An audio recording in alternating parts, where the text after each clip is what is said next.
Ini kita ada sesuatu yang agak istimewa. Anda dah berikan kami satu set slide pembentangan dari Pejabat Pendidikan Daerah Pendang, Kedah. Ia bertarikh 26 November 2025. Tajuknya Penataran Reformasi Pendidikan. Mula-mula ia nampak macam dokumen rasmi yang biasa saja kan? Memang, nampak standard. Tapi bila kita teliti betul-betul, ia sebenarnya satu pendedahan yang jujur dan terus terang agak mengejutkan tentang apa yang berlaku di sekolah. Jadi, misi kita hari ini, kita nak bedah siasat dokumen ni. Nak faham jurang antara polisi atas kertas dengan realiti sebenar di bilik darjah. Betul. Dan apa rancangan mereka untuk merapatkan jurang tu?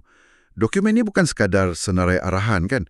Ia bermula dengan 6 tonggak reformasi. Ada TVET, STEM, bahasa. Prasekolah Pendidikan Digital. Dan yang akan jadi fokus utama kita, intervensi kurikulum.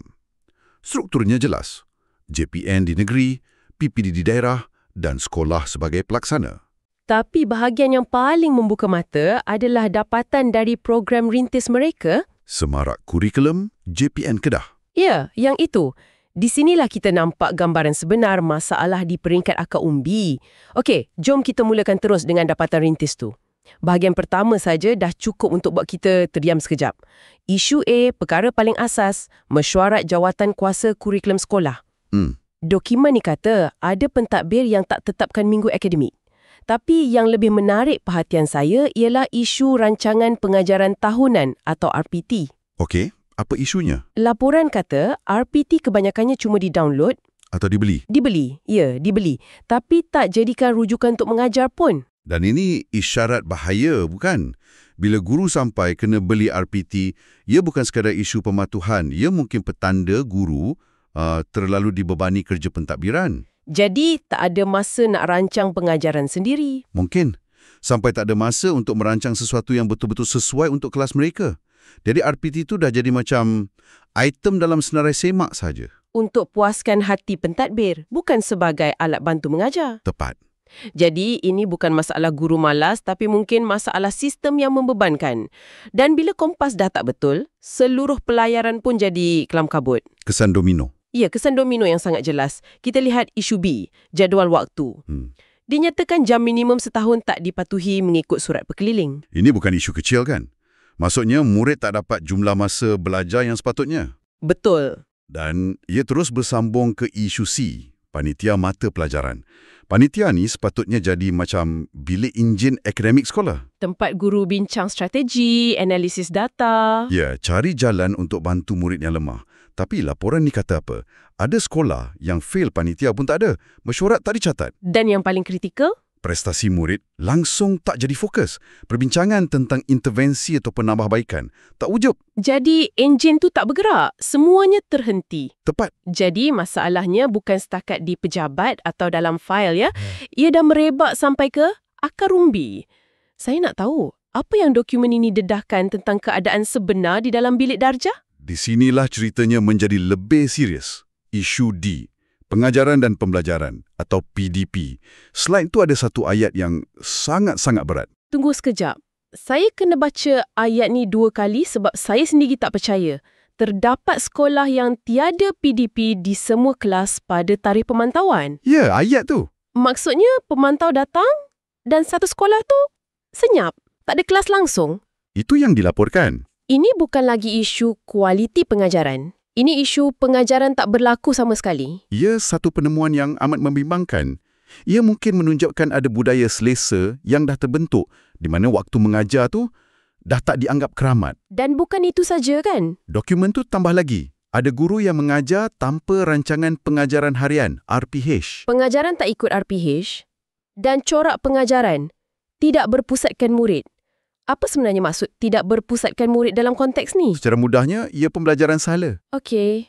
Cuba anda bayangkan kelas di mana guru bercakap tanpa henti selama 40 minit di depan. Murid pula hanya menyalin nota.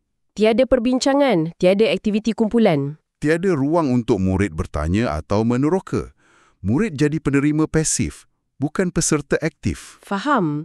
Kreativiti dan pemikiran kritis memang sukar nak berkembang dalam suasana macam tu.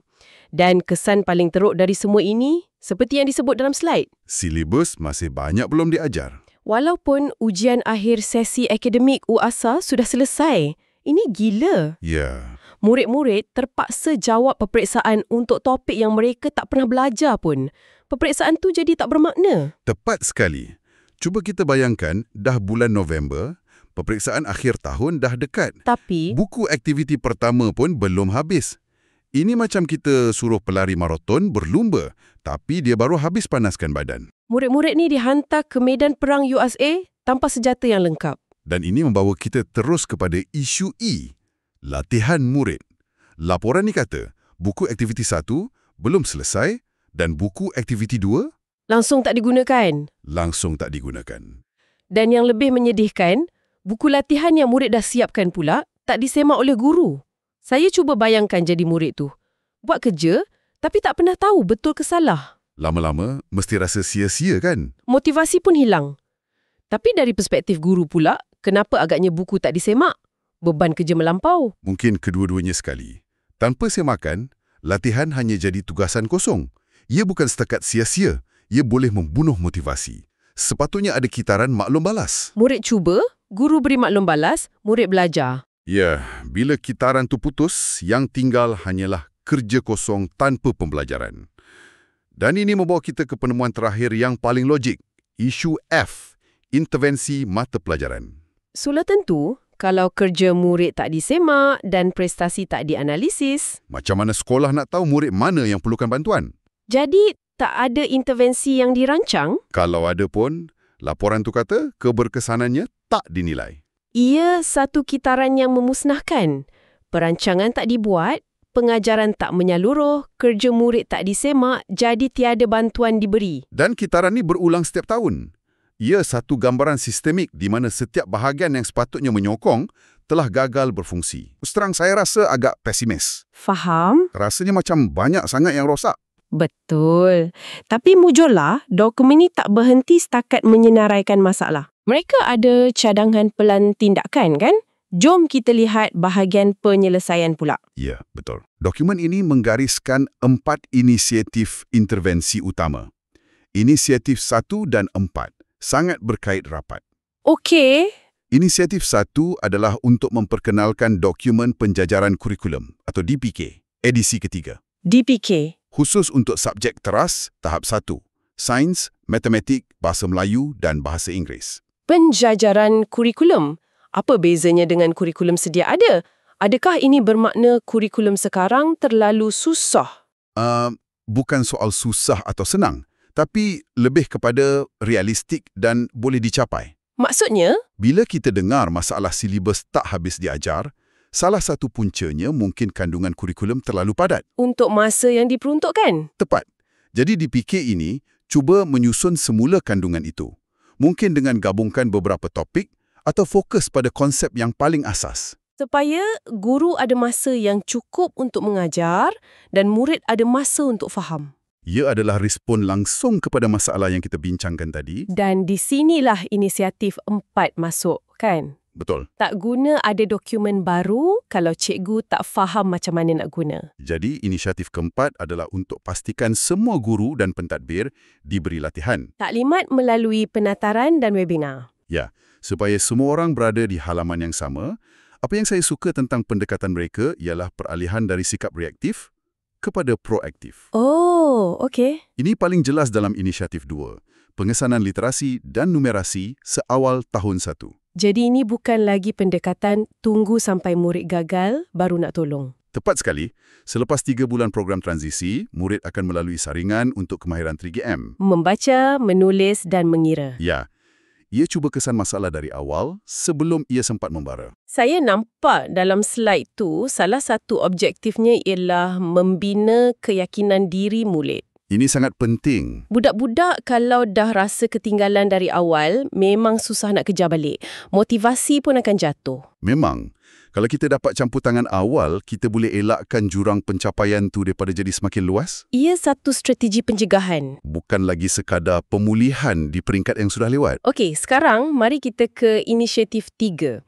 Ini adalah sesuatu yang saya rasa anda sebagai ibu bapa di luar sana akan sangat hargai. Tentang pelaporan pentaksiran bilik darjah, PBD. Ya, selama ni ramai ibu bapa, termasuk saya, agak keliru dengan sistem tahap penguasaan atau TP. Apa beza TP4 dengan TP5? Tak berapa jelas kan? Tak jelas. Betul. Kekaburan tu adalah runggutan biasa.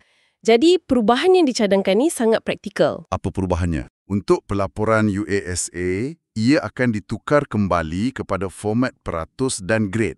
Oh, yang lebih mudah difahami. Ya, dan deskriptor untuk setiap tahap penguasaan juga akan dipermudahkan. Tujuannya untuk beri gambaran yang lebih jelas kepada ibu bapa. Dan ini bahagian yang paling saya suka. Laporan ini nanti boleh diakses oleh ibu bapa secara dalam talian. Ini satu langkah besar ke arah ketulusan.